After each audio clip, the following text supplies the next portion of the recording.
Gempar di media sosial, rekaman CCTV buram yang awalnya dianggap remeh justru menyimpan fakta paling mengejutkan dalam kasus ini.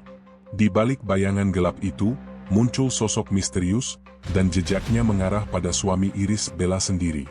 Apakah ini bukti siasat licik untuk menjebak Ahmad Zoni? Atau justru ada kebenaran yang selama ini sengaja dikubur rapat-rapat, dan baru sekarang ingin muncul ke permukaan? Sebelum kita lanjut ceritanya, jangan lupa like dan subscribe channel Saka Bercerita. Jangan lupa menulis asal daerah kalian di kolom komen, supaya kita lebih kenal dan dekat. Silakan duduk yang nyaman karena ceritanya baru dimulai. Let's go! Aku masih ingat jelas pagi itu. Langit tampak pucat, seperti baru saja kehilangan warnanya semalaman. Udara di pelataran kantor kepolisian terasa padat, bukan karena debu atau aroma kopi dari kantin belakang, melainkan karena kabar yang beredar begitu cepat, bahkan sebelum aku sempat duduk di meja kerjaku. Suara notifikasi dari ponsel tak henti-hentinya berdenting. Grup internal polisi, grup keluarga, bahkan grup alumni tempatku dulu berkuliah, semuanya membicarakan hal yang sama. Sebuah rekaman CCTV buram yang viral di media sosial. Rekaman itu memperlihatkan seseorang di area parkir sebuah hotel. Seseorang yang kemudian dihubung-hubungkan dengan nama Ahmad Zoni. Aku menghela napas panjang. Tidak biasanya sebuah kasus langsung menyeret nama publik sebesar itu dalam hitungan menit. Minimnya kejelasan dalam video justru membuat spekulasi berkembang seraya membubung seperti asap tanpa arah. Dan seperti biasa, publik lebih dulu menuntut kepastian bahkan sebelum penyelidikan dimulai. Belum sempat aku meneguk kopi soreku, yang kini dingin di tangan, pintu ruanganku diketuk cukup keras. 3 ketukan. Tegas. Cepat. Kompol Budi, Kapolres minta abang naik sekarang, ujar seorang brigadir muda sambil sedikit menunduk. Wajahnya tampak tegang, seolah apapun yang menungguku di atas bukan hal ringan. Aku meletakkan cangkir kopi, merapikan map di meja, lalu melangkah keluar. Langkahku mantap, tapi dadaku justru terasa mengeras. Entah mengapa pagi ini terasa berbeda. Ada sesuatu di udara, sesuatu yang menjanjikan kerumitan panjang.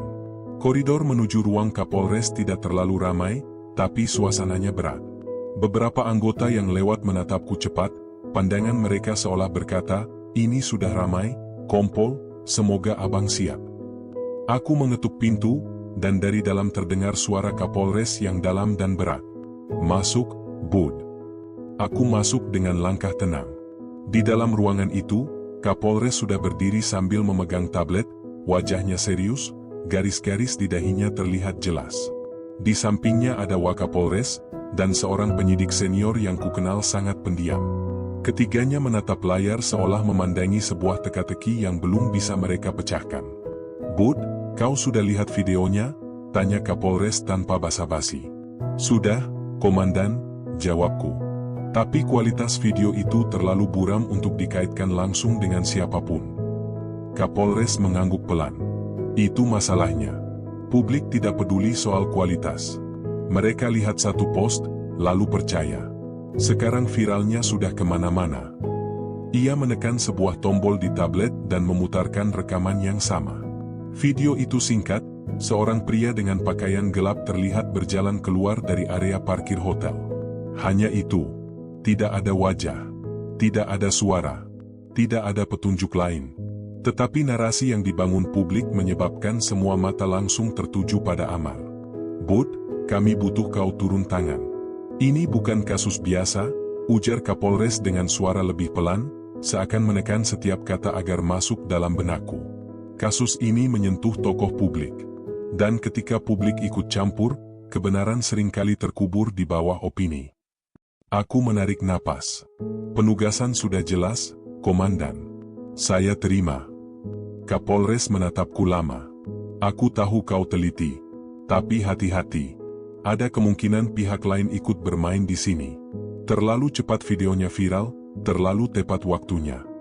Perkataannya membuat uap hangat dari kopiku yang tertinggal di ruang bawah terasa jauh. Ada sesuatu yang tidak beres dari semua ini. Sesampainya di ruang investigasi, aku langsung meminta tim untuk melakukan analisis awal terhadap rekaman itu.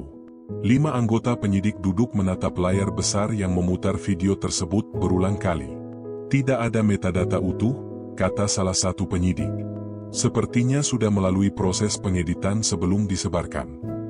Ada kemungkinan frame dihilangkan, tambah penyidik lain. Aku mengangguk. Cari potensi duplikasi. Lihat apakah ada titik blur yang tidak konsisten.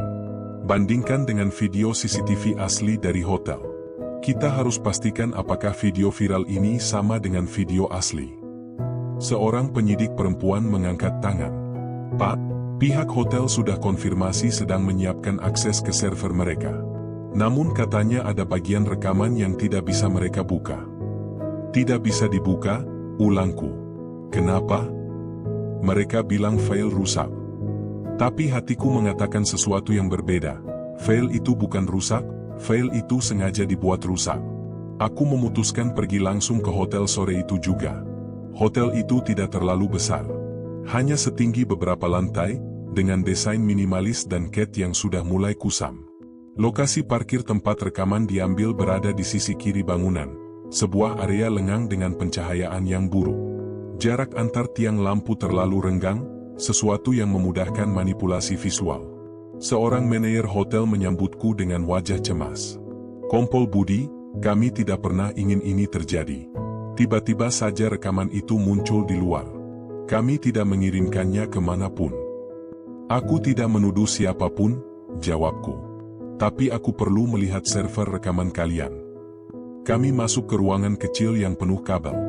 Bau elektronik hangus tipis tercium. Seorang teknisi hotel memperlihatkan server utama dan cadangan. Bagian yang hilang ada di sini, Pak, sekitar beberapa menit sebelum sosok dalam video itu muncul. Seperti ada yang memotongnya. Aku merunduk, menatap layar. File-file rekaman berurutan dengan rapi, tapi di antara jam-jam tertentu, ada satu file yang berubah nama menjadi karakter-karakter aneh, simbol tanpa makna. Itu bukan kerusakan. Itu tanda bahwa seseorang telah masuk dan mengoprek sistem. Siapa yang punya akses ke ruang server ini? Tanyaku. Cuma 4 orang, Pak, saya, manajer, 2 staf teknis. Tidak ada tamu yang diizinkan masuk? Tidak pernah. Jawaban itu terdengar meyakinkan, tapi aku tahu ruang server seperti ini tidak butuh izin untuk dimasuki oleh orang yang cukup tahu caranya. Saat aku menelusuri sudut ruangan, mataku menangkap sesuatu pada kabel LAN di bagian belakang server. Ada bekas goresan halus seperti baru saja dipasang lepas. Seseorang menyusup ke sini. Seseorang yang tahu cara menghapus rekaman dan mengeditnya. Sebuah kesimpulan mulai terbentuk dalam benakku. Ini bukan kebetulan. Seseorang ingin video itu tersebar. Dan seseorang itu sangat menginginkan Amar terlihat bersalah. Namun untuk apa? Siapa yang akan mendapatkan manfaat sebesar itu? Pertanyaan-pertanyaan itu mengikutiku hingga keluar dari hotel, ketika matahari mulai terbenam dan lampu jalan menyala satu persatu. Aku berdiri di depan hotel, mengamati area parkir yang sama seperti di video viral itu. Buram, gelap, penuh bayangan. Tempat yang sempurna untuk memulai kebohongan. Sambil menatap area itu, aku merasakan sesuatu menggeliat dalam pikiranku, sebuah firasat yang tak ingin kuabaikan. Kasus ini bukan sekadar jebakan biasa, gumamku pada diri sendiri.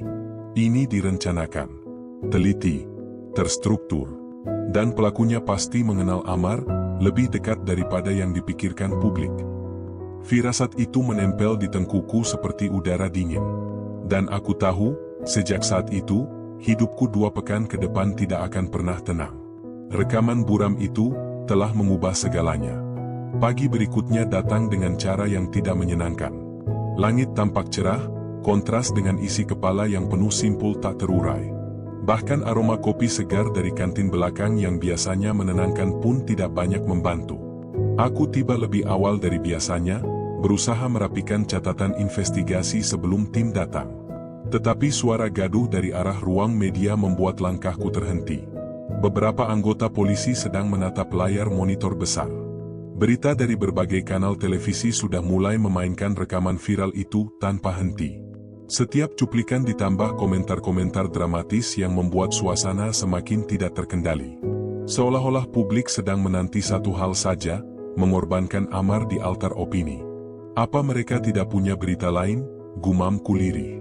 Pak Kompol, ujar seorang penyidik sambil menghampiri, akun-akun besar di media sosial sudah membuat narasi sendiri.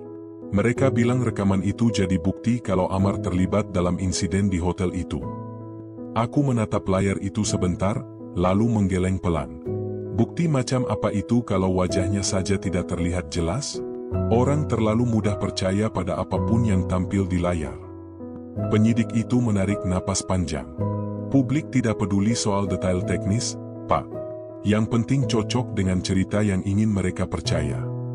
Itu masalah utama dalam kasus seperti ini. Bukan hanya mencari kebenaran, tetapi melawan opini yang sudah terlanjur membentuk kebenarannya sendiri.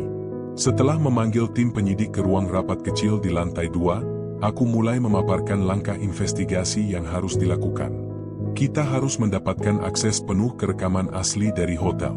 Semua versi, kataku sambil meletakkan map besar berisi foto-foto area hotel. Dari pihak hotel ada kendala, Pak, ujar penyidik lainnya. Katanya sebagian file tidak bisa diputar karena korup. Aku menatapnya, alis terangkat. Korupt bagaimana? Mereka bilang file tiba-tiba tidak bisa dibaca. Tapi teknisi hotel tidak tahu apakah itu kerusakan server atau karena ada yang menghapusnya. Aku mengangguk pelan. Baik, kita akan periksa server secara forensik. Saya ingin tahu apakah ada akses dari luar. Sebelum rapat bubar, seorang anggota datang terburu-buru sambil membawa map coklat. Pak Kompol, ini catatan dari pihak hotel. Mereka sudah memberikan daftar semua karyawan yang bertugas pada hari rekaman itu. Aku mengambil daftar itu dan membacanya perlahan. Ada belasan nama, beserta posisi dan jam kerja masing-masing. Satu nama membuatku berhenti membaca. Seorang petugas yang baru bekerja beberapa hari sebelum rekaman itu diambil. Yang ini siapa? Tanyaku sambil menunjuk nama itu. Staf baru, Pak. Belum banyak yang mengenal. Catatan itu membuat ujung pikiranku mulai menggeliat. Terlalu sering, seseorang yang terlihat tidak penting justru menjadi celah besar dalam sebuah kasus. Sore itu, aku kembali ke hotel untuk memverifikasi beberapa hal yang sempat tertunda. Manajer hotel menyambutku dengan wajah yang semakin lelah. Kompol, maafkan kami. Situasi semakin buruk. Tamu-tamu bertanya apakah hotel kami terlibat. Tenang saja, jawabku. Selama kalian jujur dan kooperatif, kalian tidak akan bermasalah. Yang kami cari adalah siapa yang memanipulasi rekaman ini. Aku meminta akses ke ruang kontrol CCTV. Ada 6 layar besar di dinding, masing-masing menampilkan sudut hotel dari berbagai arah. Petugas yang berjaga tampak gugup meski berusaha tersenyum. Ini rekaman hari yang Bapak maksud, katanya sambil memutar video dari server cadangan. Rekaman itu terlihat lebih jernih daripada versi viral, tapi ada satu bagian yang tetap hilang. Beberapa menit menjelang kemunculan sosok misterius itu, layar berubah menjadi noise berwarna kelabu. Aneh. Aku mendekat ke layar. Seharusnya kalau rusak, pola noise-nya konsisten. Tapi ini, seperti sengaja dipotong. Aku memerhatikan lebih detail. Ada jeda halus, kurang dari sedetik, yang tidak mungkin muncul dari kerusakan server biasa. Itu tanda pengeditan. Seseorang menghapus sesuatu yang tidak ingin terlihat publik. Siapa yang biasanya bertugas di shift malam? Tanyaku. Ini listnya, Pak, kata manajer sambil menyerahkan catatan. Aku melihat beberapa nama, 2 satpam, 1 teknisi, dan 1 petugas kebersihan. Semua tampak biasa saja. Tapi bukan itu yang membuatku gelisah, melainkan pola gerak sosok misterius dalam rekaman. Ia tidak terlihat seperti seseorang yang panik atau terburu-buru. Langkahnya mantap, ritmis, seperti seseorang yang tahu persis posisinya terhadap CCTV. Hampir seperti, ia sudah menghitung sudut kamera sebelumnya. Aku menyipitkan mata. Orang ini bukan sekadar lewat, gumamku. Dia tahu kamera mana yang bisa dihindari dan mana yang bisa dipakai untuk menciptakan narasi. Manajer hotel menelan ludah. Kompol, apakah itu berarti orang ini profesional? Aku tidak menjawab. Karena jawabannya terlalu panjang dan terlalu dini untuk disimpulkan. Tetapi satu hal pasti, orang dalam terlibat. Kemudian aku memanggil 2 satpam yang bertugas malam itu. Yang pertama, lelaki paruh baya dengan wajah teduh, tampil cukup tenang. Yang kedua, jauh lebih muda, baru bekerja beberapa pekan, dan tampak gelisah. Ceritakan kronologi malam itu, kataku kepada yang lebih tua. Ia bercerita dengan lancar, tentang patroli biasa, tidak ada tamu yang mencurigakan, dan tidak ada gangguan suara. Si satpam muda berbeda. Tangannya gemetar saat memegang topi dinasnya. Saya tidak lihat ada orang, Pak, katanya. Saya cuma fokus di pos jaga. Aku menatapnya tajam. Kamu yakin? Iya, Pak. Jawaban itu terlalu cepat, terlalu gugup, terlalu tidak natural. Setelah mereka keluar dari ruangan, aku menghela napas panjang. Yang muda itu, kataku pada Mener, berapa lama dia bekerja di sini? Masih baru sekali, Pak. Belum genap sebulan. Siapa yang mengusulkannya diterima? Mener menggaruk tengkuknya. Dia bawa surat rekomendasi dari seorang kenalan pemilik hotel. Aneh, rekomendasi? Untuk posisi satpam hotel kecil seperti ini, sebuah pola mencurigakan mulai terbentuk. Tapi belum cukup untuk ditarik sebagai kesimpulan. Saat keluar dari hotel, ponselku kembali berdering. Kali ini dari Kapolres. Bud, kondisi makin panas. Media menuntut konferensi pers. Mereka ingin kepastian apakah Amar ada di video itu. Aku menutup mata sejenak. Kami belum bisa menyatakan apa-apa, Komandan. Terlalu banyak celah. Tapi tekanan publik makin gila. Semua orang menunggu pernyataan kita. Aku mengerti, jawabku. Berikan aku waktu. Ada hal yang janggal di video ini. Kita tidak boleh gegabah. Kapolres terdiam sebentar, lalu suaranya berubah lebih pelan. Baik, tapi ingat, semakin lama kasus ini menggantung, semakin besar tekanan terhadapmu. Aku berharap kau siap. Aku mengakhiri panggilan itu sambil menatap parkiran hotel yang kini tampak tenang. Seolah tidak pernah terjadi apa-apa. Seolah tidak pernah ada video yang mengubah segalanya. Tetapi aku tahu, ketenangan itu palsu. Karena di balik rekaman itu, ada seseorang yang bekerja dengan sangat rapi. Seseorang yang tidak hanya ingin menjebak Amar, tapi juga ingin menghancurkan reputasinya habis-habisan. Dan yang lebih mengganggu, orang itu tampaknya mengenal setiap kebiasaan Amar. Terlalu dekat, terlalu personal. Aku kembali ke kantor sore itu. Saat memasuki ruangan, aku melihat seseorang duduk diam di kursi tamu. Seorang perempuan berkerudung, wajahnya pucat dan mata sembab. Aku mengenal wajah itu, sudah beredar di media sejak kemarin. Iris Bella. Ampun, Pak, suaranya lirih dan gemetar. Kapan semua ini akan berakhir? Aku melihat matanya, mata seseorang yang tak hanya ketakutan, tapi juga dikhianati oleh keadaan. Suara ketukan jam dinding di ruang interogasi perlahan menyatu dengan degup jantungku. Ruangan itu memang sengaja dibuat sunyi, tanpa dekorasi apapun, hanya dinding abu-abu, satu meja, dan 2 kursi yang saling berhadapan. Namun kali ini, bukan tersangka yang duduk di depanku, melainkan seorang perempuan yang tengah berjuang menjaga hatinya tetap utuh. Iris Bella menggenggam tisu di tangannya. Dia mencoba terlihat tenang, tetapi getaran halus di jari-jarinya mengkhianati segala usaha yang ia lakukan. Aku menyalakan recorder kecil di meja. Bu Iris, kita mulai dari awal. Apa yang membuat ibu merasa ada seseorang yang sedang menjebak suami Anda? Ia menarik napas dalam-dalam, napas yang terdengar seperti menahan luka lama agar tidak meledak dalam satu hembusan. Saya tidak tahu apakah saya boleh mengatakan ini, Pak, katanya perlahan. Tapi saya merasa semuanya terlalu rapi, terlalu pas. Waktu video itu muncul, Amar sebenarnya sedang. Ia terdiam. Apa Amar berada di tempat lain? Tanyaku lembut. Ia mengangguk.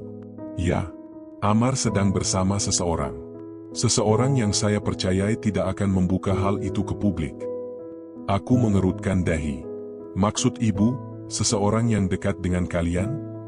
Jawabannya tidak langsung keluar. Iris menunduk, menutup wajahnya dengan telapak tangan sambil menghela napas. Orang itu, Pernah sangat dekat dengan rumah tangga saya, katanya akhirnya. Tapi hubungan mereka memburuk beberapa bulan terakhir. Aku tidak ingin memaksa. Detail semacam ini harus keluar dari mulutnya tanpa tekanan. Bu Iris, ujarku pelan, setiap informasi akan membantu kami mencari siapa yang memanipulasi rekaman itu. Kecurigaan ibu bisa menjadi kunci. Iris menggigit bibir bawahnya, lalu mengangkat kepalanya sedikit. Ada seseorang, katanya lirih. Seseorang yang dulu Amar percaya, dan saya juga percaya. Degup jantungku mengetuk dinding dadaku. Siapa orang itu? Tanyaku perlahan. Iris membuka mulutnya, namun sebelum satu huruf pun keluar, pintu ruang interogasi diketuk. Pak Kompol, ujar seorang penyidik dari luar, maaf mengganggu. Ada perkembangan dari analisis video. Aku menatap Iris sebentar. Kita lanjutkan setelah saya kembali. Ibu istirahat dulu. Ia mengangguk, menunduk, seolah lega karena percakapan dihentikan sementara, namun aku tahu itu bukan lega. Itu takut. Takut kalau kata-katanya akan membuka luka yang lebih dalam. Penyidik menuntunku ke ruang analisis forensik digital yang berada di lantai 3. Ruangan itu penuh dengan layar berukuran besar, komputer berkinerja tinggi, dan tumpukan data yang sedang disaring. Kami sudah membedah video viral itu, Pak, ujar seorang ahli digital forensik. Dan hasilnya, menarik. Ia membuka rekaman itu frame by frame. Mata kami terpaku pada detail yang mungkin terlewatkan oleh mata awam. Lihat bagian ini, katanya sambil menunjuk area sekitar bahu sosok misterius. Ada garis halus yang terlihat tidak selaras dengan kualitas CCTV. Aku memajukan badan. Overlay? Iya, Pak. Sepertinya ada bagian video lain yang ditempelkan. Artinya, kataku pelan, rekaman itu sudah dimanipulasi sebelum diunggah ke media sosial. Betul, Pak. Dan ini bukan kerjaan amatir. Orang ini tahu cara menggabungkan frame tanpa meninggalkan jejak kasat mata. Salah satu penyidik lain menambahkan, kami juga menemukan bahwa timestamp di video itu berbeda 2 menit dari rekaman asli di server hotel. 2 menit. Dalam sebuah investigasi, 2 menit bisa berarti satu dunia. Jadi pelaku ingin membuat seolah-olah seseorang berada di tempat kejadian pada waktu tertentu, gumamku. Betul, Pak. Dan kami menduga sosok yang tampak di video bukan Amar. Aku memejamkan mata sejenak. Itu sudah jelas dari awal. Tapi memiliki bukti teknis membuat kasus ini naik satu tingkat. Siapapun yang melakukan ini ingin membentuk narasi, kataku sambil menatap layar. Bukan mencari kebenaran. Imajinasi buruk kembali muncul dalam benak. Seseorang sedang mengatur semua ini dari balik layar, seolah memainkan catur dengan bida yang tidak sadar sedang digerakkan. Dan Amar adalah bida paling besar. Siang harinya, aku meminta seluruh staf yang bertugas malam kejadian datang untuk pemeriksaan kedua. Satpam muda itu kembali duduk di kursi interogasi. Ia tampak lebih gelisah dibanding kemarin. Keringat dingin tampak merembes di pelipisnya meskipun ruangan ber-AC. Kita mulai lagi, kataku sambil menyalakan recorder. Kamu bilang tidak melihat siapapun malam itu. Kamu yakin? Ia menelan ludah. Iya, Pak. Kamu yakin? Atau kamu disuruh bilang begitu? Tubuhnya sedikit tersentak, seakan tidak menduga aku akan langsung menusuk ke pusat ketakutannya. Saya tidak mengerti, Pak. Aku mencondongkan tubuh. Kami sudah menemukan rekaman yang hilang di server hotel. Seseorang menghapusnya. Kamu bertugas di dekat ruang kontrol malam itu. Kamu mau jelaskan? Ia mulai gelisah, menggerakkan kaki tanpa henti. Tidak. Saya tidak menghapus apapun, Pak. Saya cuma duduk di pos. Benar? Aku memandangnya lama. Karena kalau itu bohong, kamu bisa dibawa ke jalur hukum. Ketakutannya memuncak. Ia meremas celana seragamnya. Saya tidak sendirian malam itu, bisiknya tiba-tiba. Darahku berdesing. Siapa yang bersamamu? Ia menutup mata. Saya tidak tahu namanya, Pak. Dia bilang dia teknisi dari pusat. Katanya mau cek server. Aku mengerutkan dahi. Teknisi dari pusat? Pusat apa? Saya tidak tahu, Pak. Dia tunjukkan kartu ID, tapi saya tidak lihat jelas. Dia masuk ke ruang server, lalu bilang jangan ganggu dia. Berapa lama dia di dalam? Lama, Pak. Mungkin 1 jam. Saya tidak tahu dia ngapain. Kenapa kamu tidak lapor? Ia menunduk. Saya takut, Pak. Dia bilang kalau saya buka mulut, saya akan. Ia menghentikan kalimatnya. Matanya mendadak berkaca-kaca. Katanya saya akan hilang seperti yang sebelumnya. Aku menajamkan pandangan. Yang sebelumnya? Maksudnya apa? Satpam itu menggeleng cepat. Saya tidak tahu. Dia cuma bilang begitu. Saya tidak tahu apa maksudnya. Apakah orang itu menyebut nama siapapun? Satpam itu terdiam. Lama. Aku bisa melihat tangannya gemetar begitu keras hingga kertas di depannya bergetar. Akhirnya ia berbisik lirih, hampir tidak terdengar. Dia bilang, bos tidak ingin ada jejak. Dia sebut, seseorang. Aku mencondongkan tubuh lebih dekat. Siapa?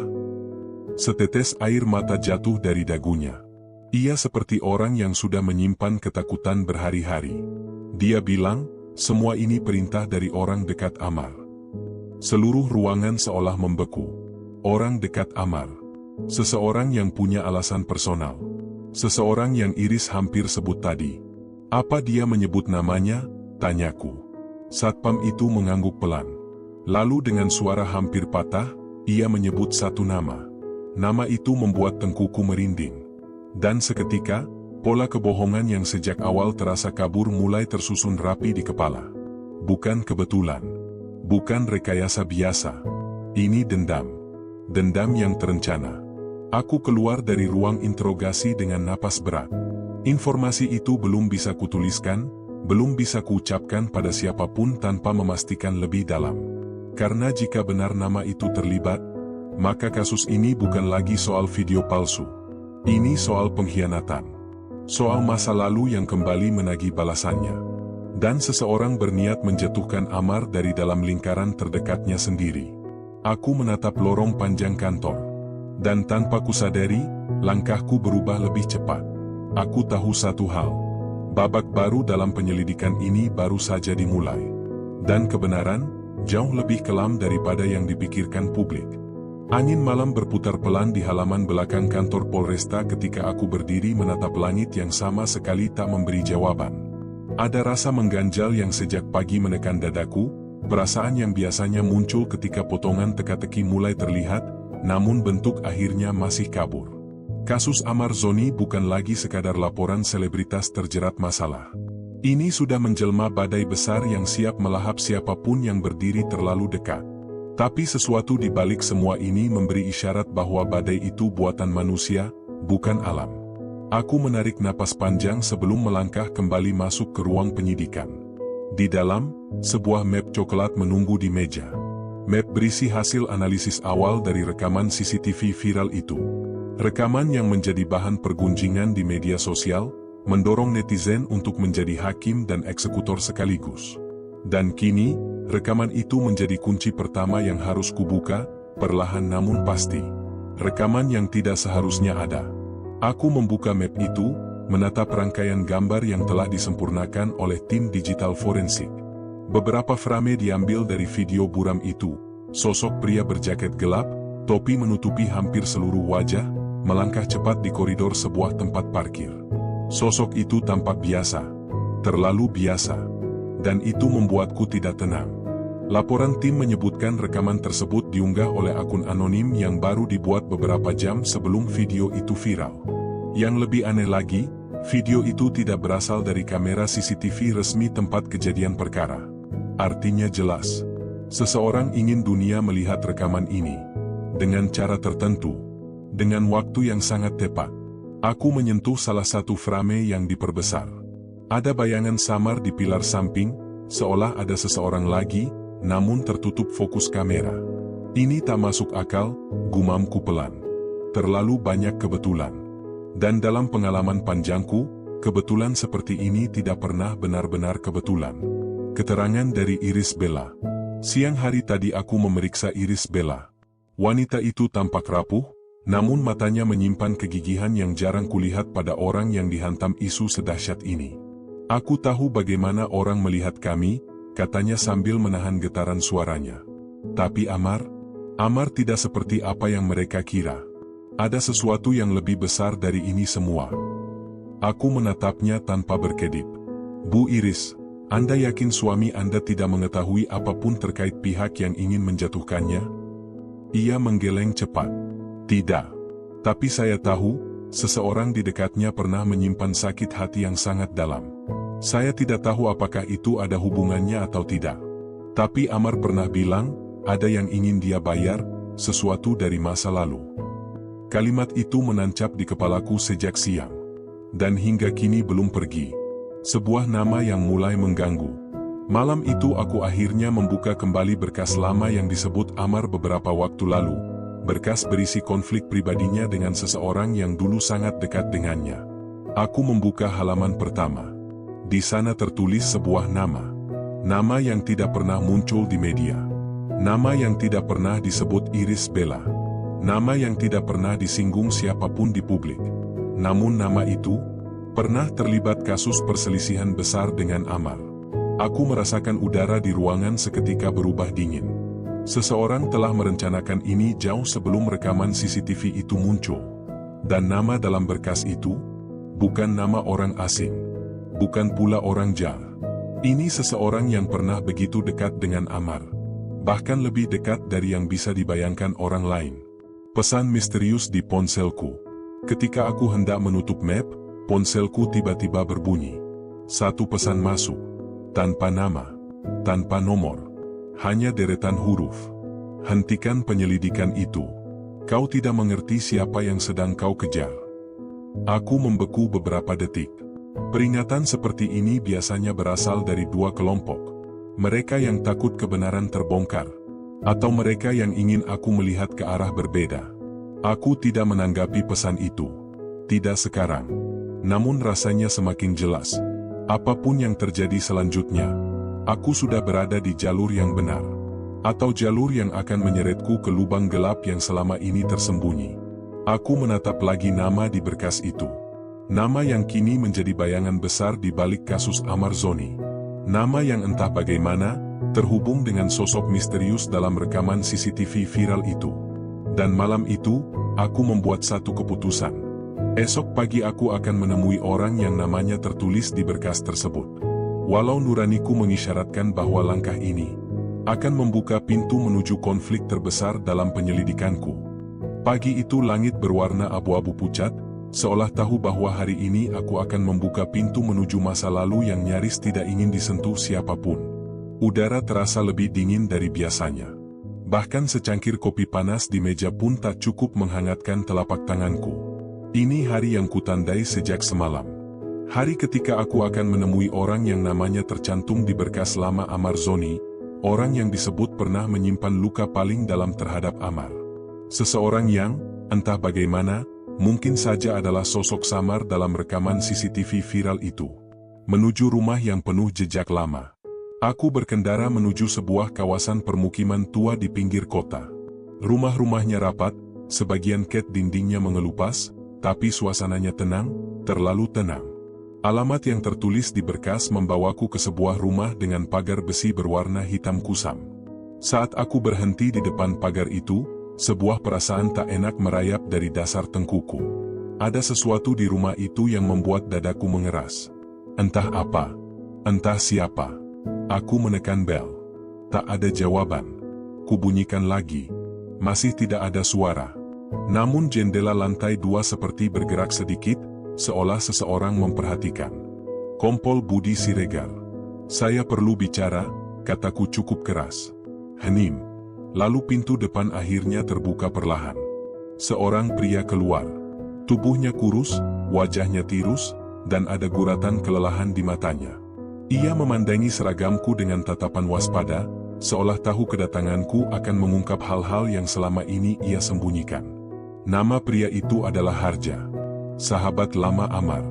Atau bekas sahabat, jika melihat bagaimana berkas itu ditutup dengan catatan konflik besar di masa lalu. Ada yang disembunyikannya. Harja mempersilakanku masuk. Rumah itu sederhana, namun begitu aku melewati ambang pintu, suasananya terasa berat. Bukan rumah yang nyaman ditinggali seseorang tanpa beban. Ini rumah yang menyimpan banyak suara yang tidak pernah diucapkan. Apa keperluan Kompol datang ke sini? Suara Harja pelan, terkesan menghindar. Aku membuka map dan menunjukkan selembar foto dari berkas lama Amar. Ini Anda, dan ini Amar. Kalian sangat dekat dulu. Ia menunduk. Itu sudah lama. Semua sudah selesai. Aku menarik kursi. Belum. Tidak ada yang selesai sampai kebenarannya jelas. Harja menggigit bibir bawahnya. Tangan kirinya bergetar kecil. Aku menatapnya lama, menunggu retakan kecil di dinding pertahanannya. Harja, Anda tahu rekaman CCTV yang viral itu? Ia mengangguk lambat. Semua orang tahu. Menurut Anda, siapa sosok yang ada di video itu? Pertanyaan itu membuat wajahnya menegang. Itu reaksi yang tidak bisa ia sembunyikan. Tidak ada jawaban. Hanya napasnya yang tiba-tiba menjadi lebih cepat. Harja, kataku tegas, jangan buat saya mengira Anda terlibat. Ia menutup wajah dengan kedua tangannya. Bahunya bergetar halus. Tidak sedang menangis, lebih seperti seseorang yang ditekan rasa bersalah namun berusaha menahannya. Aku tidak tahu apapun tentang video itu. Kata-katanya bergetar. Dan bohong. Jelas bohong. Sebuah ruangan tersembunyi. Ketika ia bangkit untuk mengambil air, aku memperhatikan ada lorong kecil yang tertutup tirai di samping dapur. Tirai itu sedikit terbuka, memperlihatkan cahaya komputer redup dari dalam. Aku mendekat. Bukan untuk menggeledah, hanya memastikan apakah kecurigaanku benar. Dan benar saja. Di balik tirai itu ada ruangan kerja kecil dengan komputer yang masih menyala. Layar menampilkan jendela video editor. Dan di timeline video itu, aku melihat frame-frame yang sama dari rekaman CCTV viral itu. Hatiku berdegup keras. Apa ini, Harja? Pria itu terpaku di ambang pintu, wajahnya pucat seketika. Aku hanya mencoba memperjelas videonya, bukan aku yang. Kau berusaha mengedit rekaman itu? Bukan untuk menjebak Amar. Tidak. Aku hanya ingin tahu apakah benar dia.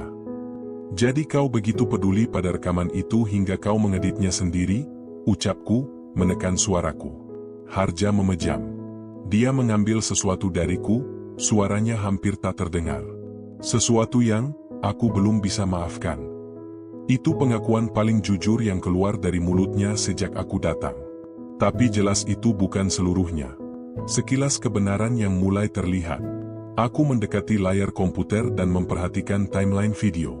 Ada bagian yang ditandai dengan warna berbeda. Ini apa? Tanyaku. Harja ragu sejenak sebelum menjawab. Ada satu momen, satu bayangan, yang tidak ada di rekaman yang beredar. Aku menemukan file ini dari seseorang yang mengirimkannya padaku. Aku hanya mencoba melihat apakah mungkin itu dia. Dia siapa? Harja menelan ludah.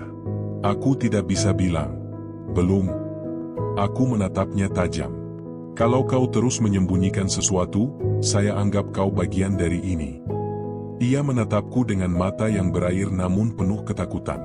Kompol, saya tidak menjebak Amar. Tapi seseorang memanfaatkan rasa benci saya kepadanya. Saya dipakai, tanpa saya sadari. Apa maksudmu? Harja menunduk, suaranya pecah. Rekaman yang viral itu bukan video asli.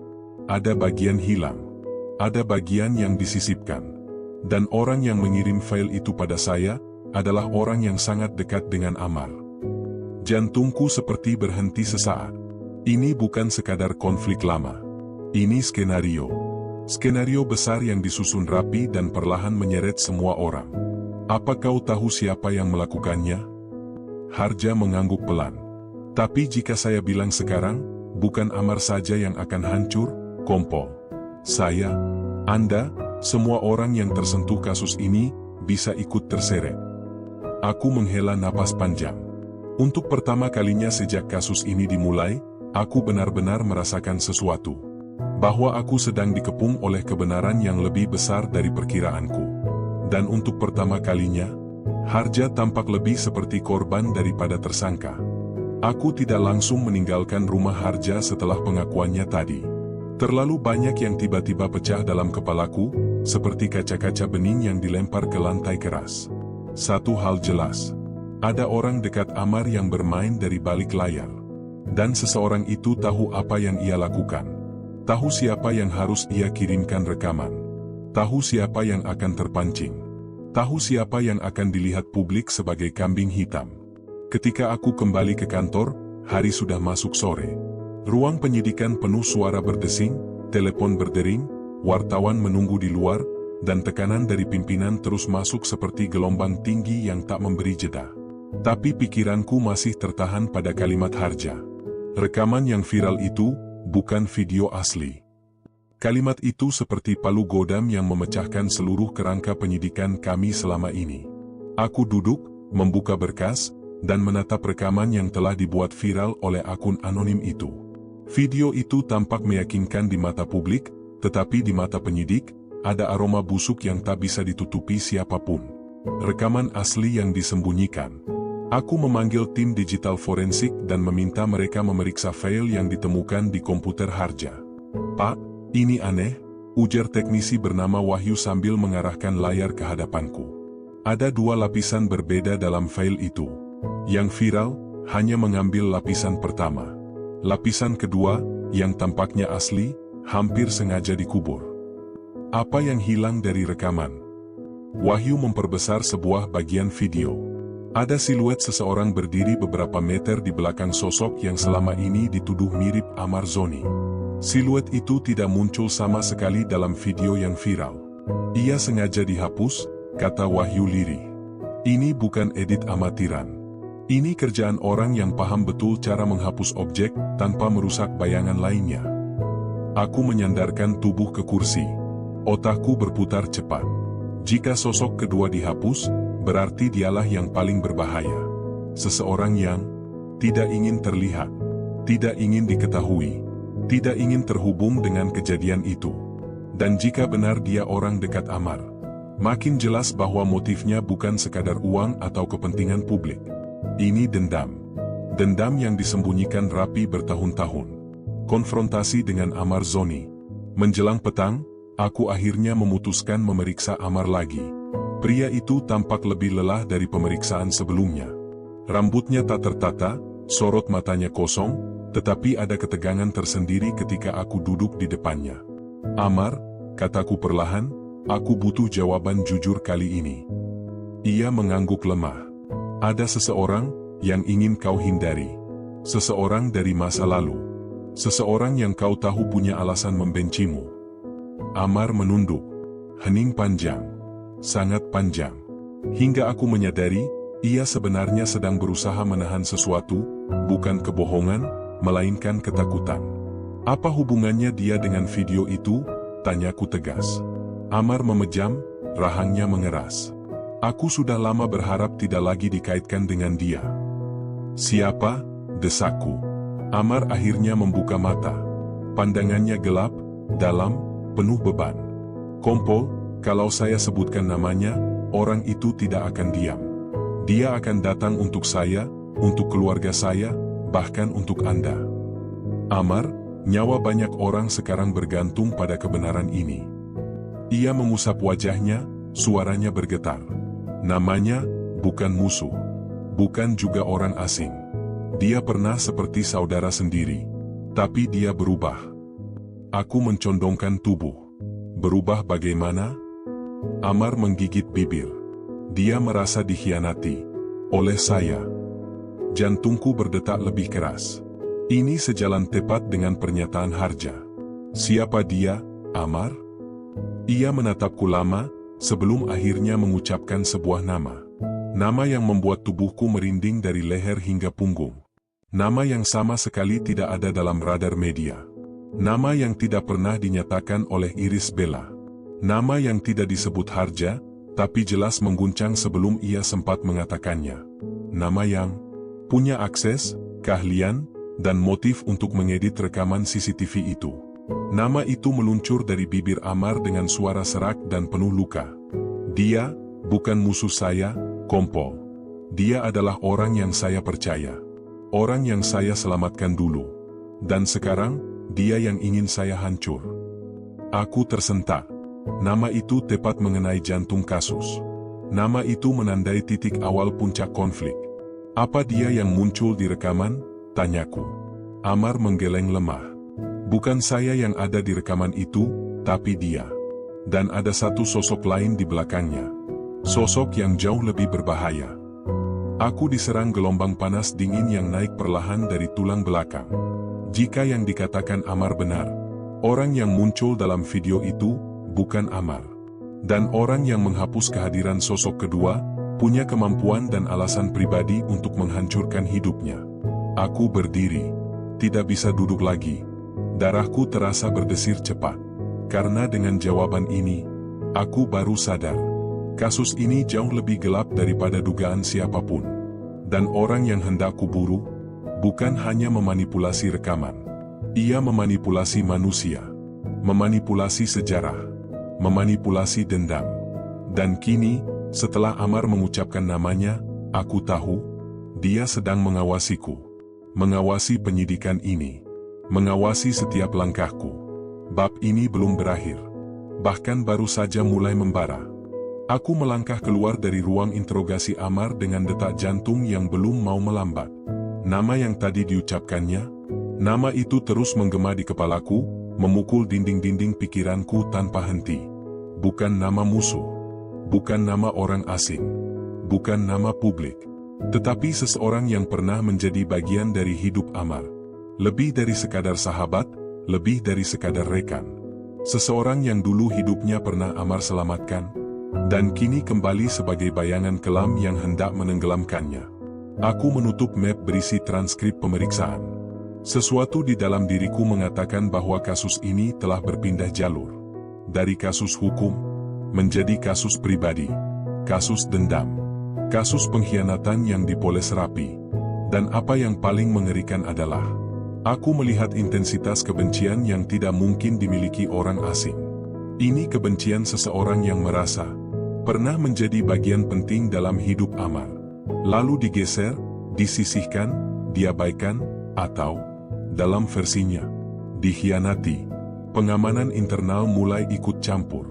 Belum sempat aku menghembuskan napas, pintu ruanganku diketuk keras. Bribtu Alfer masuk dengan wajah gelisah. Kompol, barusan dari pimpinan. Mereka ingin penyidikan terhadap Aye. Ia berhenti, menelan kembali kata, ayah, lalu merapikan kalimatnya. Mereka ingin penyidikan terhadap Amar Zoni dihentikan sementara. Aku terdiam. Apa alasan mereka? Katanya, terlalu banyak sorotan media. Mereka ingin menunggu situasi reda. Aku menghela napas panjang. Alasan itu hanya terdengar masuk akal di permukaan. Padahal aku tahu, sesuatu sedang bergerak di balik layar. Siapa yang mengajukan permintaan itu? Tanyaku. Alfer ragu. Kompol, yang mengajukan adalah unit pengamanan internal, dan ada nama yang Anda sebut tadi oleh Amar. Tubuhku menegang spontan. Dia, orang itu tidak seharusnya tahu secepat ini. Kecuali, ia memata-matai penyidikan dari dalam. Atau lebih buruk, ia masih punya seseorang di dalam kepolisian yang membantu menyembunyikan jejaknya. Alfer, ucapku tegas, dari sekarang jangan sebut nama orang itu di ruangan umum. Tutup rapat pembicaraan ini. Mengerti? Ia mengangguk cepat. Wajahnya terlihat semakin takut. Petunjuk baru di ruangan Harja. Menjelang malam aku memutuskan kembali ke rumah Harja. Ada sesuatu yang belum sempat kutanyakan, dan intuisi polisi, yang bertahun-tahun kupupuk, berteriak keras agar aku kembali ke sana. Hari sudah gelap ketika aku tiba di depan rumahnya. Namun berbeda dari pagi tadi, lampu ruang kerjanya menyala terang. Aku mengetuk pintu. Tidak ada jawaban. Kubuka pagar. Tidak terkunci. Hawa rumah terasa aneh. Lebih sunyi. Lebih kosong. Harja, panggilku sambil melangkah masuk. Hanya keheningan yang menjawab.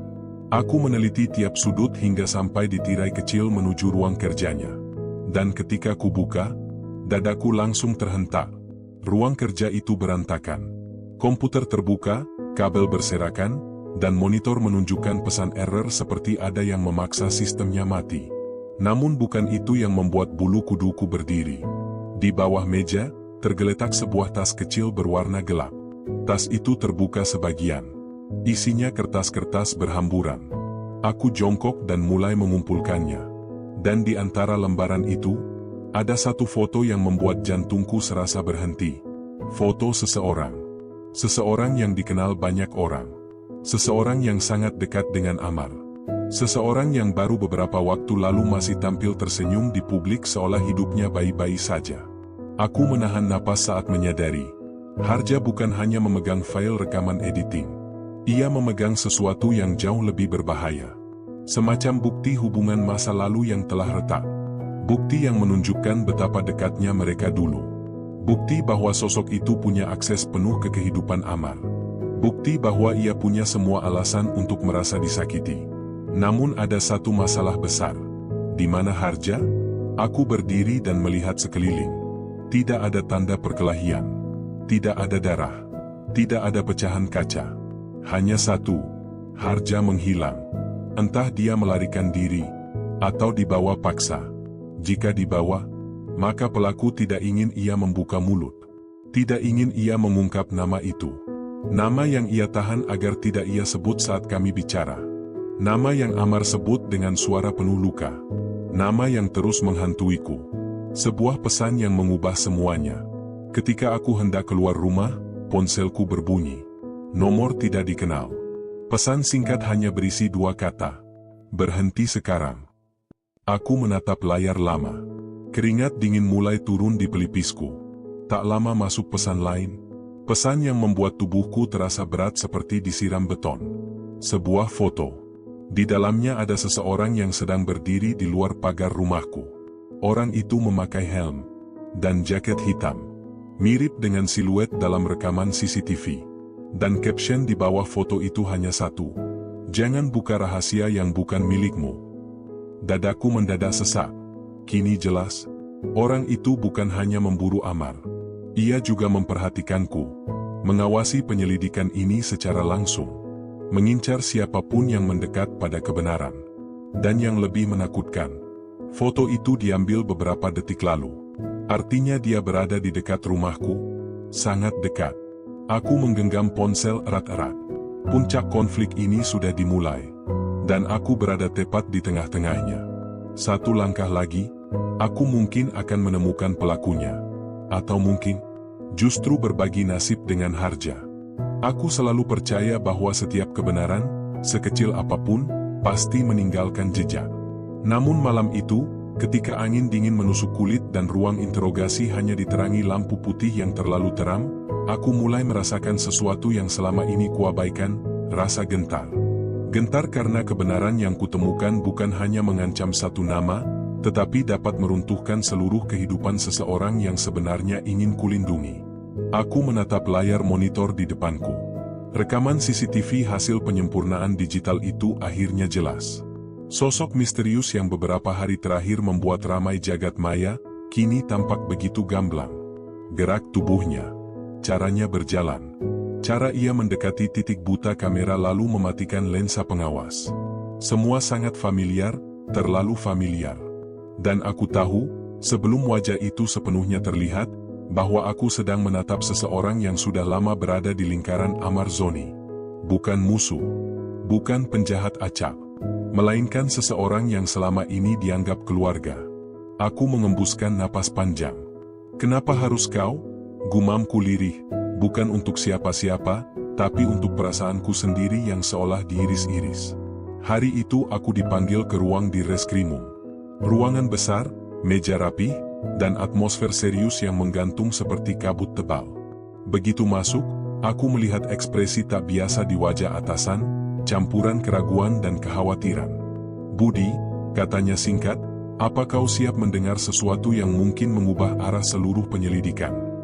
Saya sudah terlalu jauh untuk mundur, Pak, jawabku mantap, meski detak jantungku berdebar tak teratur. Silakan. Ia menyerahkan sebuah map tebal, berisi laporan analisis digital dan hasil pelacakan ponsel yang baru saja keluar. Ketika kubuka, lembar pertama membuat tenggorokanku terasa panas. Jejak komunikasi. Percakapan yang dihapus namun berhasil direstorasi sebagian. Foto-foto lama. Dan satu kalimat yang membuat bulu kuduku berdiri. Aku akan pastikan Amar membayar semua yang dia lakukan. Itu ditulis oleh seseorang yang seharusnya menjadi orang paling setia di sisinya. Aku menutup map itu perlahan. Apakah Amar sudah diberitahu? Belum. Dan kita tidak akan memberitahunya sampai penyelidikan ini benar-benar solid. Lalu ia menatapku lebih dalam. Tapi kau, Budi, kau satu-satunya yang bisa menghadapinya. Menghadapinya? Orang itu? Orang yang pernah kulihat memeluk Amar seperti saudara kandung? Orang yang selama ini disebut Amar sebagai sahabat hingga akhir hayat? Aku mengusap wajah. Kenapa harus saya? Atau, karena hanya kau yang paling bisa memahami bagaimana seseorang bisa berubah karena luka masa lalu, katanya pelan.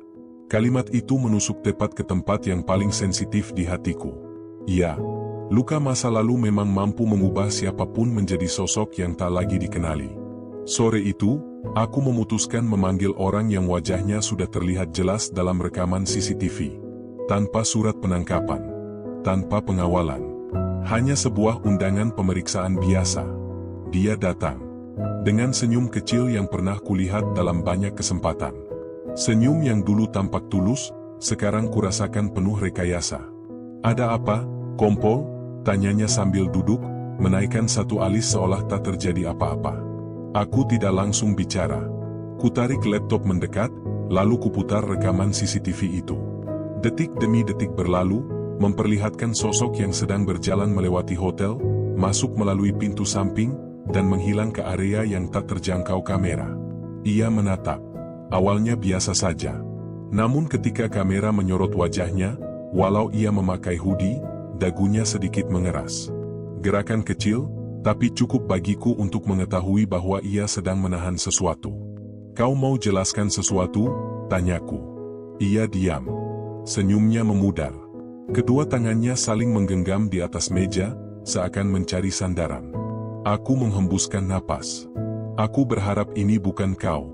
Tapi bukti berkata lain. Ia menegakkan kepala. Jadi kau percaya aku menjebak Amar? Ini bukan persoalan percaya atau tidak. Ini soal fakta. Ia tertawa, pendek, pahit, seperti suara seseorang yang sudah terlalu lelah menyembunyikan luka. Fakta, ya, lucu sekali. Selama ini tak ada seorang pun yang peduli pada apa yang sebenarnya terjadi. Bahunya bergetar kecil. Suaranya serak ketika ia berkata, kau tahu, Kompol, kadang orang yang paling kau percaya justru yang paling membuatmu hancur. Kalimat itu membuat dadaku terasa sesak. Kalau kau merasa dikhianati, bicaralah.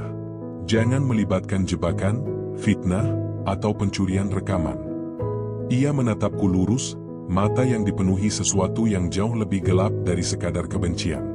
Amar memilih hidupnya sendiri, dan meninggalkan aku dengan semua luka yang dia buat. Aku tertegun beberapa detik. Kata-katanya tak sekadar marah. Ada kepedihan yang begitu dalam, begitu pribadi, hingga sulit kupahami tanpa mengetahui seluruh kisahnya. Apa yang dia lakukan padamu? Tanyaku perlahan. Ia memejamkan mata. Sesuatu yang tidak bisa diperbaiki lagi. Sesuatu yang hanya bisa ditebus dengan kebenaran, atau dengan kehancurannya. Jantungku berdegup kencang. Aku bisa melihatnya sekarang, motif yang tak lagi samar. Jadi kau ingin menghancurkan Amar? Bisikku. Ia membuka mata. Aku ingin dia merasakan sedikit saja dari apa yang pernah kurasakan. Dengan menjebaknya dalam kasus yang bahkan tak dia pahami sepenuhnya? Ia terdiam. Terlalu lama. Hingga aku tahu jawabannya, ya. Tetapi ada sesuatu yang lain, sesuatu yang belum ia berikan. Sesuatu yang membuatnya bersikeras melakukan semua ini. Apa sebenarnya tujuan terakhirmu? Tanyaku. Ia menarik napas panjang, lalu membungkuk sedikit ke depan, suaranya lirih namun jelas. Tujuan terakhirku, bukan Amar. Ia menatapku lurus. Tujuan terakhirku adalah orang yang menyuruhnya pergi dari hidupku. Aku terpaku. Ada sosok lain. Seseorang yang belum muncul dalam penyelidikan kami. Seseorang yang menjadi akar dari luka orang di depanku. Siapa orang itu? Desakku. Ia tersenyum, senyum yang membuat seluruh bulu kuduku berdiri. Kau akan tahu pada waktunya, Kompol. Ia berdiri pelan. Karena permainan ini baru saja dimulai. Aku mengejarnya dengan suara. Hei. Tapi ia hanya menatapku sekali lagi, satu tatapan kosong yang menyimpan dendam bertahun-tahun. Dan saat pintu ruang interogasi menutup di belakangnya, aku tahu satu hal. Ini bukan lagi sekadar kasus jebakan. Ini adalah peperangan pribadi. Peperangan yang sudah meletus dari masa lalu yang tak pernah kami ketahui, dan kini meledak tepat di tengah hidup Amar Zoni. Dan aku, Kompol Budi Siregar, tak punya pilihan lain selain menyelami lebih dalam jurang gelap yang sedang terbuka di depan mata. Karena dari ekspresi terakhir orang itu, aku bisa merasakan bahwa yang akan datang bukan hanya kebenaran, tapi kehancuran. Seharusnya aku sudah terbiasa dengan kasus pelik. Bertahun-tahun menangani kejahatan membuatku tahu bahwa motif jarang terlihat di permukaan, ia mengendap di dasar, menunggu ditarik. Namun malam itu, ketika seluruh bukti menunjuk pada satu sosok yang secara emosional dekat dengan Amar Zoni, aku tersadar bahwa penyelidikan ini jauh lebih rumit daripada sekadar rekaman CCTV dan percakapan yang dihapus. Ini adalah kasus tentang seseorang yang terluka. Seseorang yang merasa dihancurkan. Seseorang yang memutuskan untuk menggantungkan seluruh hidupnya pada sebuah dendam. Dan aku, tanpa pernah ku kehendaki, menjadi satu-satunya orang yang berdiri tepat di depan jurang itu. Ruanganku malam itu sunyi. Terlalu sunyi hingga suara kipas komputer terasa seperti bisikan ancaman. Di hadapanku, ada puluhan lembar laporan, transkrip, hasil analisis digital, kronologi, serta potongan-potongan bukti yang selama ini tersebar. Aku mengurut pelipis, mencoba merangkai semuanya. Sosok misterius dalam CCTV sudah jelas identitasnya. Motif awalnya sudah mulai terlihat, meski samar, rasa sakit, pengkhianatan, dendam personal. Namun satu hal terus mengganggu pikiranku. Tujuan terakhirku, bukan Amar. Kalimat itu menghantui seperti gema yang tak mau padam. Jika bukan Amar, lalu siapa? Dan kenapa ia begitu yakin bahwa aku akan menemukan jawabannya? Aku menggeser salah satu dokumen, rekap pelacakan ponsel. Ada pola pergerakan yang aneh. Pada hari-hari tertentu, sosok ini bertemu seseorang di lokasi yang berbeda dari lingkaran pergaulan Amar. Tidak pernah berulang, tidak pernah di tempat terbuka, selalu berubah-ubah. Hanya saja, setiap lokasi itu memiliki satu kesamaan. Tempatnya terpencil. Tidak ada CCTV. Tidak ada saksi. Aku merinding. Ini bukan kebiasaan orang yang bertindak sendiri, gumamku. Aku menyandarkan tubuh ke kursi, menatap langit-langit yang penuh bayangan. Rasanya seperti memecahkan teka-teki raksasa dengan potongan yang sengaja disembunyikan. Semakin dalam kupikirkan, semakin terasa bahwa ada sosok kedua yang selama ini beroperasi di balik layar. Seseorang yang lebih berbahaya, lebih licin, dan mungkin lebih berpengaruh. Rapat mendadak bersama tim berlangsung di ruangan kecil. Cahaya lampu yang kuning membuat atmosfer terasa semakin menekan. Ada dua nama yang sering muncul dalam komunikasi terhapus itu, ujar seorang analis digital, sambil menunjuk layar. Nama panggilan saja, tapi polanya konsisten. Aku menatap tulisan itu, KR. Orang itu. Hanya dua petunjuk, tapi cukup membuat tenggorokan terasa kering. Kita sudah coba melacak, tapi identitas, KR, belum terkonfirmasi. Dan, orang itu, sama sekali tidak memiliki referensi jelas. Aku mengetuk meja. Itu artinya kita berhadapan dengan jaringan kecil, bukan pelaku tunggal. Ada seseorang yang mempengaruhi pelaku utama. Salah satu penyidik menatapku. Apa mungkin, KR, ini orang yang dimaksud pelaku waktu interogasi? Kemungkinan itu terlalu besar untuk diabaikan. Ya, jawabku akhirnya. Dia bicara dengan nada dendam, tapi bukan dendam terhadap Amar. Dendamnya ditujukan pada seseorang yang memaksa Amar keluar dari hidupnya. Ruangan mendadak sunyi. Orang yang bisa mempengaruhi kehidupan Amar sedalam itu biasanya hanya keluarga, bisikku. Namun bahkan aku tidak siap dengan kesimpulan itu. Keluarga? Seseorang dari masa lalu? Seseorang yang punya otoritas moral atasnya? Seberapa jauh seseorang bisa melukai hingga menumbuhkan dendam sebesar itu? Beberapa jam kemudian aku kembali memutar rekaman CCTV versi lengkap, frame demi frame. Mencari hal yang mungkin terlewat. Dan akhirnya aku menemukannya. Pada detik ke-42, ketika sosok itu melintas di depan pintu kaca hotel, pantulan wajahnya tampil beberapa inci lebih jelas. Bukan hoodie, bukan bayangan. Tetapi ekspresi itu, ekspresi orang yang memandang tempat itu dengan campuran takut dan marah. Ekspresi trauma. Aku menekan tombol pause. Mendekatkan wajah. Menatap setiap detail. Tengkuku terasa dingin. Trauma seperti itu tidak muncul tanpa alasan. Itu adalah ekspresi seseorang yang pernah mengalami kejadian buruk di lokasi tersebut atau di situasi serupa. Dan detik itu juga, aku sadar. Seseorang mengulang luka lamanya di sini. Aku berdiri, meraih jaket, dan menuju salah satu hotel yang pernah menjadi titik pertemuan, hotel yang sama dengan lokasi rekaman CCTV viral itu. Dindingnya dingin. Lorongnya panjang dan sunyi. Lampu-lampu redup seakan menyimpan cerita yang enggan diungkap. Saat aku melihat catatan kunjungan lama, semuanya menjadi jelas. Sosok itu pernah menginap di sini beberapa tahun lalu. Tidak sendiri. Dengan seseorang yang inisialnya cocok dengan R. Aku tertegun. Jadi, KR bukan orang baru. Ia adalah seseorang yang sudah lama terhubung dengan pelaku. Yang lebih mengejutkan, ia juga pernah terhubung dengan Amar. Kembali ke kantor, aku membuka berkas lama milik Amar. Profil hubungan, daftar nama rekan, keluarga dekat, dan kejadian penting di hidupnya. Aku mencari satu nama dengan inisial R. Satu saja. Siapapun.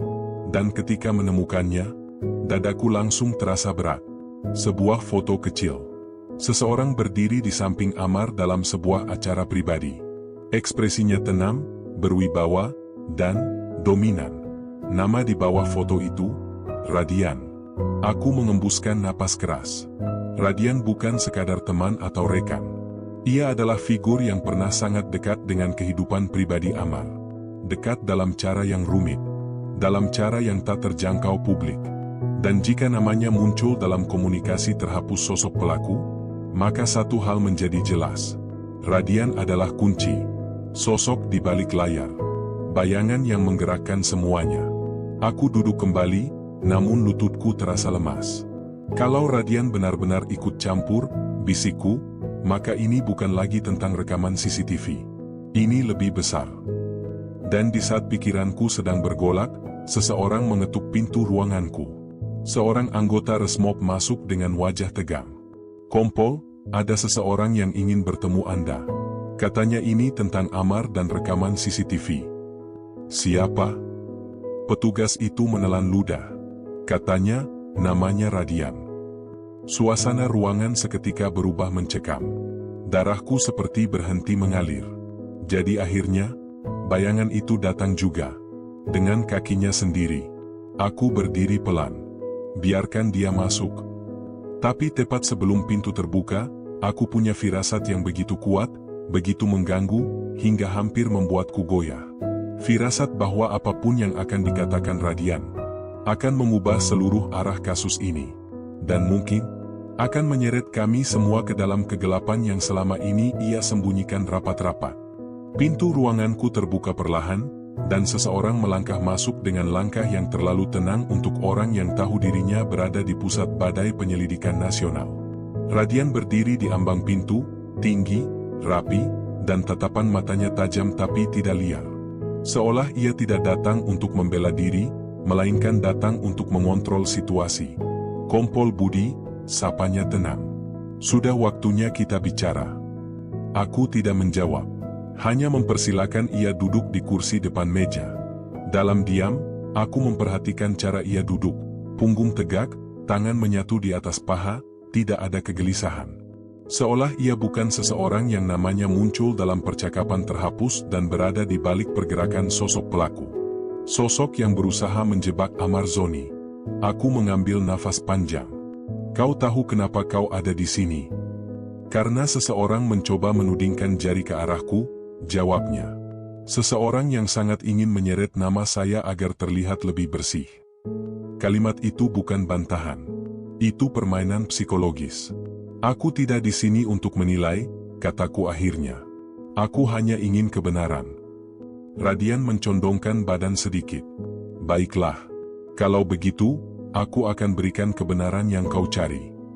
Suasana ruangan mendadak berubah seperti ruang sidang tanpa hakim. Aku dan dia duduk berhadapan dengan kebenaran yang sudah terlalu lama tersembunyi. Aku tahu siapa yang kau maksud, kata Radian. Dia datang padaku beberapa waktu lalu. Penuh amarah, penuh luka. Dan ya, dia menyebut Amar. Aku menahan napas. Dia bilang Amar telah menghancurkan hidupnya, lanjutnya. Mengambil sesuatu yang tidak bisa dikembalikan lagi. Dan kau percaya begitu saja? Radian menatapku. Ketika seseorang datang dengan luka lama yang masih menganga, kau tidak perlu bukti untuk tahu bahwa mereka tidak sedang memainkan drama. Aku merasakan sesuatu yang mengganjal. Jadi kau memang bertemu dengannya? Ya. Dan kau tahu dia ingin membalas dendam? Radian tidak menjawab. Ia hanya menatapku lama. Terlalu lama, seolah mencoba menilai apakah aku benar-benar siap mendengar jawabannya. Lalu akhirnya ia berkata, dia tidak ingin balas dendam. Dia ingin balasan. Bedanya? Dendam itu lahir dari kebencian. Balasan lahir dari luka yang tidak pernah dipulihkan. Aku terdiam. Ada perbedaan yang dalam di sana. Perbedaan yang menjelaskan bagaimana seseorang bisa beralih dari korban menjadi pelaku tanpa merasa dirinya melakukan kesalahan apapun. Aku menarik napas panjang. Jelaskan padaku, hubunganmu dengan dia. Dengan pelaku utama. Radian menunduk sebentar, lalu mengembuskan napas perlahan. Dia pernah bekerja untukku. Jantungku berdegup keras. Dalam bisnis yang tidak pernah ingin Amar ketahui, lanjutnya. Aku menajamkan tatapan. Bisnis apa? Radian menggeleng kecil. Tidak penting. Yang penting kau tahu bahwa dia dan Amar pernah saling bersinggungan dalam hal yang sangat pribadi. Aku menegang. Kau bicara tentang masa lalu mereka? Ya. Aku berdiri, berjalan ke jendela, mencoba mencerna semuanya. Setelah sekian lama mengikuti jejak, menelisik rekaman, mengejar motif, semuanya akhirnya bertemu di satu titik. Luka pribadi, pengkhianatan, penolakan, dan seseorang yang merasa disingkirkan. Aku berbalik, menatap Radian. Kau tahu dia sedang mencoba menjebak Amar? Menjatuhkannya? Radian mengangguk tanpa ragu. Aku tahu. Dan kau tidak menghentikannya? Tidak. Jawabnya dingin. Karena aku ingin melihat apa yang Amar lakukan ketika dunianya mulai runtuh. Kata-kata itu menghantam seperti pukulan. Kau ingin menguji dia, desakku. Radian tersenyum tipis. Amar selalu hidup dalam dunia di mana ia menjadi pusat segalanya. Aku hanya ingin melihat apakah dia akan tetap berdiri ketika semuanya tidak lagi mendukungnya. Ada sesuatu yang jauh lebih gelap dari sekadar balas dendam di sini. Ini adalah obsesi, pengawasan, konflik lama yang tidak pernah selesai. Aku menekan meja agar tidak kehilangan kendali.